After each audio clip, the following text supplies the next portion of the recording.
Hello everybody and welcome back to RogueTech, where we need to do a tiny amount of repair work here, so let's go ahead and do so.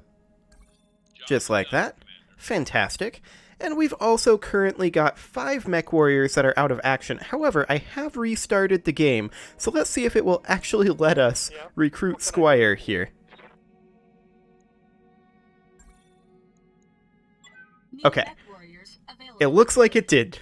Fantastic. I don't know why it wouldn't before. Clearly some sort of a bug with the various mods in this. But for right now, we will just go ahead and do something kind of like that to get Squire a little bit more up to speed. Oh, hello, Time Lord can grab a point of tactics. There you go.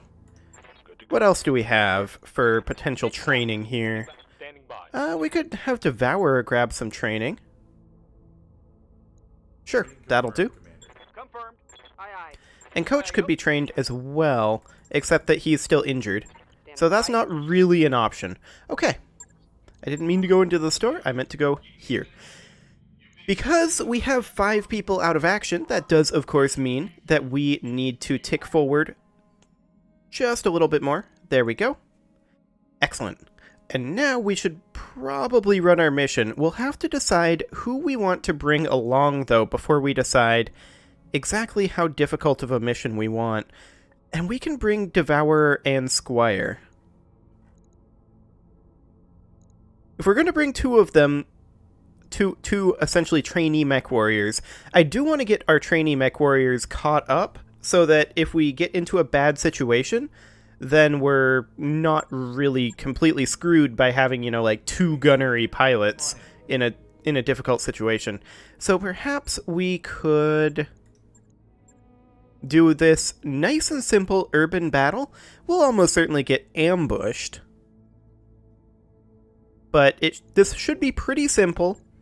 Allow us to get back up over 2.5 million. And maybe get some salvage. But the most important thing here is that we are going to be bringing along Squire and Devourer. And we're going to put Squire, I think, in the Vulcan. Okay. That should, in theory, be fine.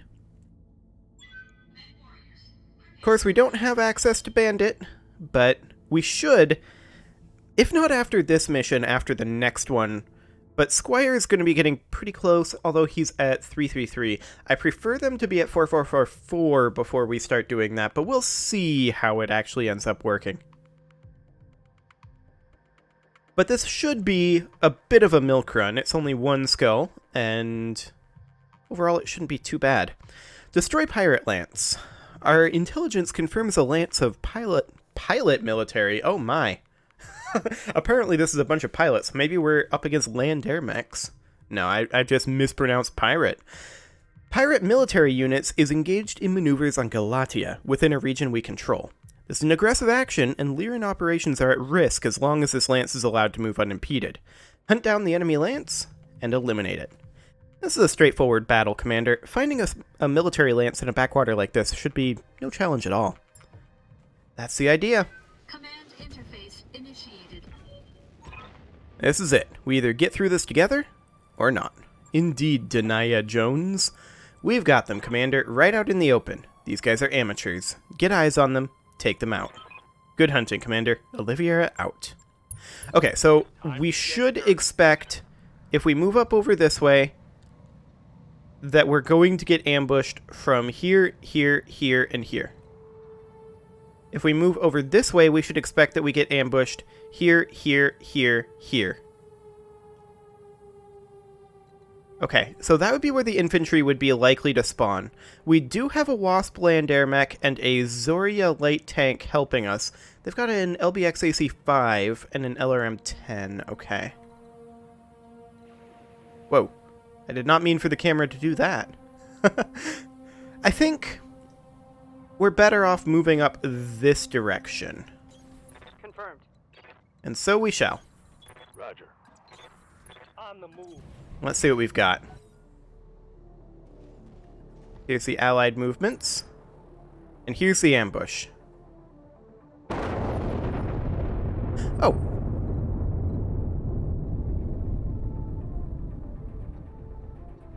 Okay. So this is just that artillery strike that I talked about previously. All that really does is give us some stability damage. Like, that's not a big deal. So we're just going to, rather than sprint forward, we're going to move forward and brace. We did just get an enemy contact. Ah, there's a RogueTech up there. Okay. Looks like it's already out of ammo for one of its rocket packs. Okay, the Vulcan does not have any stability damage, so it can just go there. The Panther is going to move up. Moving out. Like so. I meant to brace it. Whoops. Looks like we're okay, though. Ready for orders. Okay, so the Stealth is going to make its way down over here. And brace. I'm just bracing right now because we don't know what they've got over there, and the Vulcan and the Stealth could potentially far outstrip the progress that the Panther and Hunchy can make. So the Hunchy and the Panther are going to sprint forward to try to keep up. Copy that. Like so. Okay, Devourer, you are pretty much gonna sprint over to here. Yeah, that'll do. Okay, we're just gonna keep closing in. The Zorya will follow us, which is fine. Receiving you. We're gonna take the Stealth up over here. Position confirmed. Take a quick look. We still only see the RogueTech, which is a little bit spooky.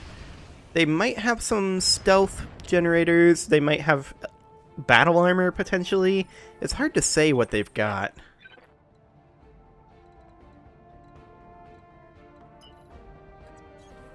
Going full throttle. Or they might just be out of sensor range. That's also a possibility. The Vulcan is just going to move up to here and brace. Waiting for orders. The Panther will sprint forward up to here. Okay, the Zorya's moving up that way. Almost into a flanking position. Okay, that's a Striker Mark II. I don't know where those missiles hit, if they did any damage. It doesn't look like they did anything significant anyway. Yeah. So we know they've got a Striker Mark II and a RogueTech, so that's not very threatening. That's just a couple of vehicles. Let's start closing in a bit with our stealth and see what we can find. We'll continue using these buildings as cover. That's a Scorpion. SRM boat. Okay. 256 armor. Roger that. The land air mech is firing on the Scorpion and did 4 damage. Okay. Yes, Commander. It's 4 more damage than we would have otherwise had. We can move in here and fire on the Striker with the ERPPC. Do we have any other chances to hit anything? No, we're not going to be able to hit that. Okay. We'll just move forward. Apparently there's a minefield up here. That Striker must have dropped the minefield. On my way. But that's okay. And apparently we don't have eyes on it, so we can't fire. That's fine. Okay, 3 damage to the Scorpion. They're firing on the land air mech. I'm okay with this. They're not going to hit that. In cover, 4 evasive pips at that range, out of direct LOS. Yeah, that's not going to happen. We're going to sprint the Vulcan forward, continuing to use these buildings as cover. Yeah? And the Hunchy is going to close in over here too. Roger. There we go. I gotta say, I find it kind of strange. Actually, I'll finish that thought once our turn begins here. Actually, it allowed me to pull it up. I find it kind of strange that in this game, landmines barely do anything to the legs of mechs.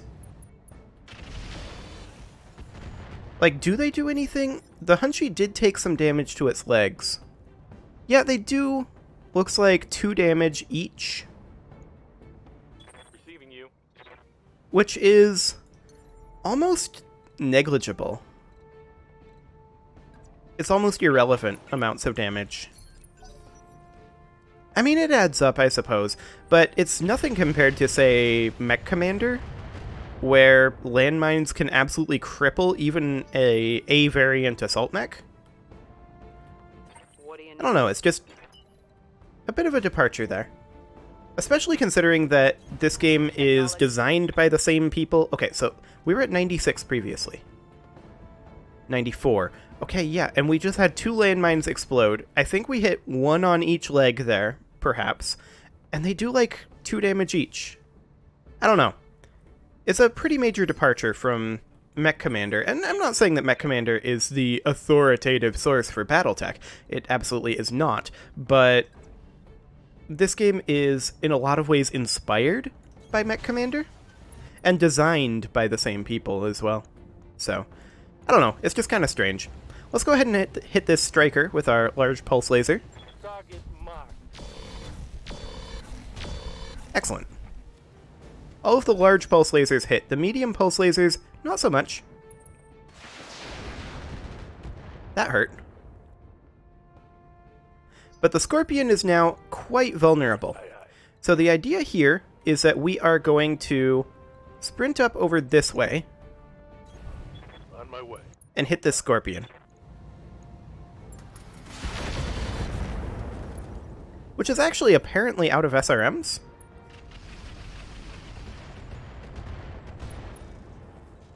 That was some solid hits right there. That rocket techie is going to hurt. Ow. The armor held. Reporting. Heavy damage. I'm actually surprised that the armor held. Waiting for orders. Your goal is to jump over to here. You are ignoring the Scorpion. Your goal is to take out the rocket techie. That said, these hit odds aren't amazing, but we'll see what you can do. Whole lot of nothing. Okay, that's fine. The more important thing is that we got 4 evasive pips and into cover with the Vulcan there. Orders. So we're going to close in with the Panther. Aye, aye. And the Panther's goal is to eliminate the Scorpion. Aye, aye. Okay, it didn't quite happen as planned. Which, since we hit with the ERPPC, I'm a little surprised. That Scorpion is so close to dead.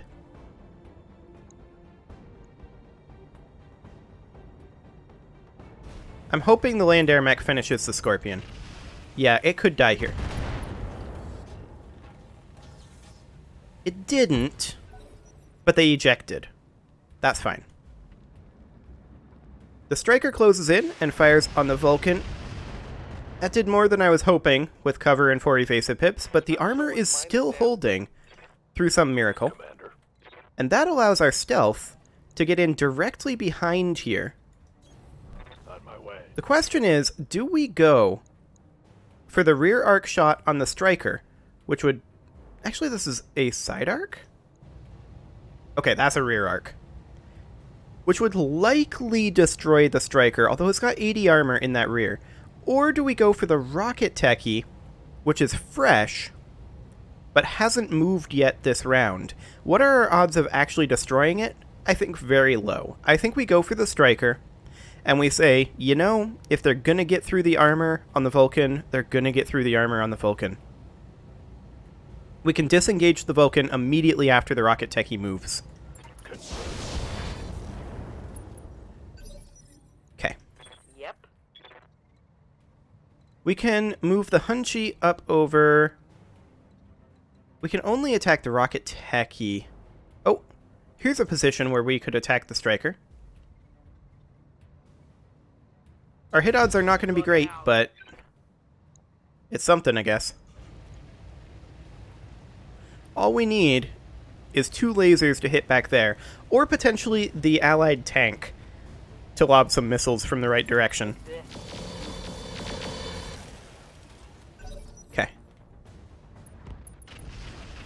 And there goes the allied tank lobbing those missiles. They did not hit, though. Oh! The rocket techie went for the stealth.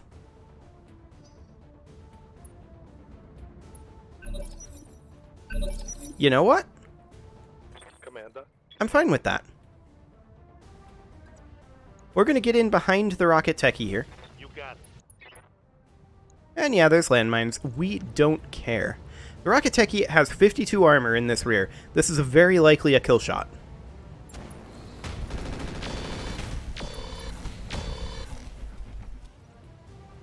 Kaboom. One more for the trash heap. Excellent. So this is another short lance of just vehicles.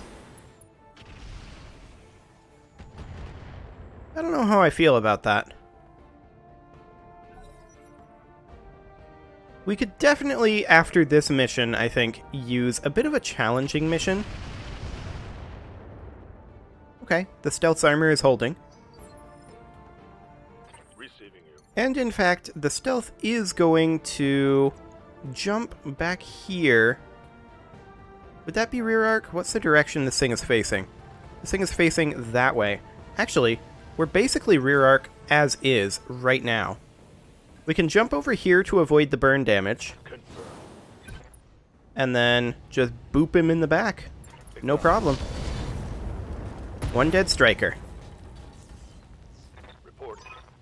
A milk run, just as we expected. Good work, Commander. That was a milk run. And I mean, I did kind of choose a milk run, to be fair. And I did that because we had the trainees. I was hoping we'd run into at least a couple mechs, though. That would have been nice. But we got a decent payout there. We did lose a fair amount of armor on the Vulcan, but it shouldn't be too bad to repair that. And let's just take a look at what we can get here. I guess we could grab an Engine Core 155. That's not awful. How much is the standard fusion engine? 200k? I wish we could sort the potential salvage by C-bill value. That would be a nice feature.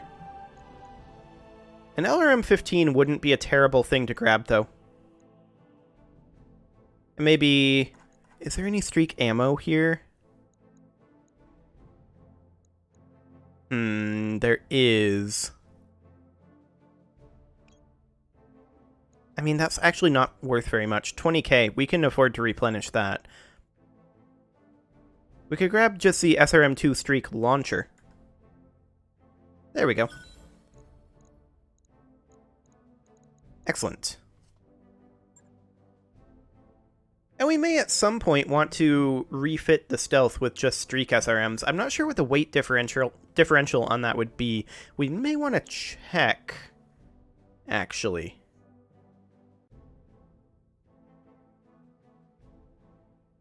And I think we should.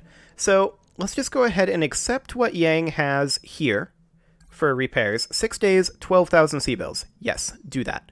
And then let's check what we've got on the stealth. So for right now, we're going to stop work on the stealth. Confirmed. And we're going to refit this. And we are going to repair everything. We are going to max out that armor. That's fine. And then what we are going to do is we're going to take a look at the weight differential between a Streak SRM. An SRM-2 Streak is 1.5 tons.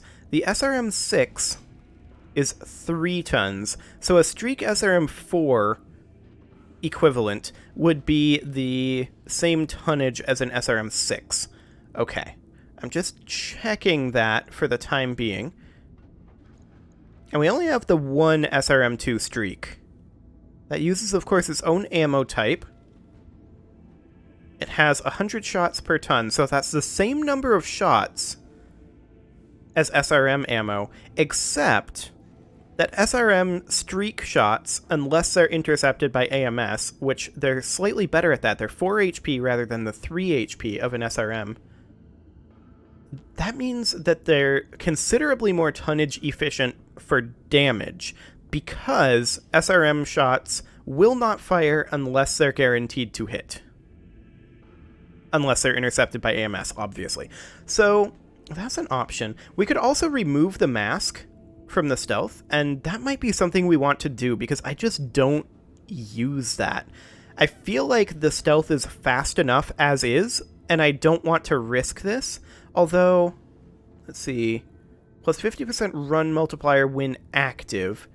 20%, 10% failure chance on activation, 20% additional failure chance on consecutive turns. I feel like that's just not worth it, and the stealth is plenty quick, as is. So we could save 2.25 tons by removing the mask. That's an option.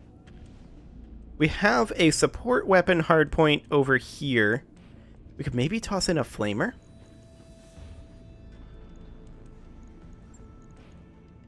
Let's see. There's a vehicle flamer here and a couple of battle armor flamers. Can only be mounted on power armor units. Uses heavy flamer ammo. I don't think we have a regular flamer. For right now, I want to just max out this armor. Okay, so that puts our armor up quite a lot higher. If we ditch the SRM-6, that does 10 times 6 damage. The SRM-2 does 10 times 2 damage. And we do not currently have a hardpoint, so I think we'll just go with the increased durability on the stealth and call this good, taking out the mask and remembering that in the future we want to switch to streak SRMs. Also, I'm just gonna balance that a little bit. There. Just wanted to have the same number of jump jets in those locations. That'll do.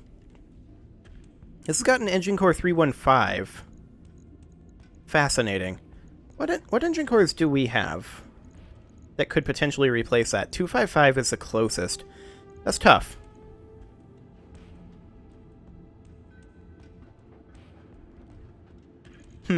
What else do we want to put in this? We do have basic sensors currently. We could potentially upgrade our fire control system standard to a fire control system missile. That's 1 ton, 1 slot. This is 1 ton, 1 slot. We can swap that for +1 accuracy with direct fire missile attacks, which is what this thing primarily does. I like it. Let's see, we've got basic sensors. We could potentially have a clan cockpit here. That's 1 ton. Does this require... Okay. Basic cockpit piloting systems. Modifier of 1 to gunnery. I think that's worthwhile. We'll do that. There's a rangefinder here that we could put in. We'd have to drop some armor, but that's another modifier of 1 to gunnery.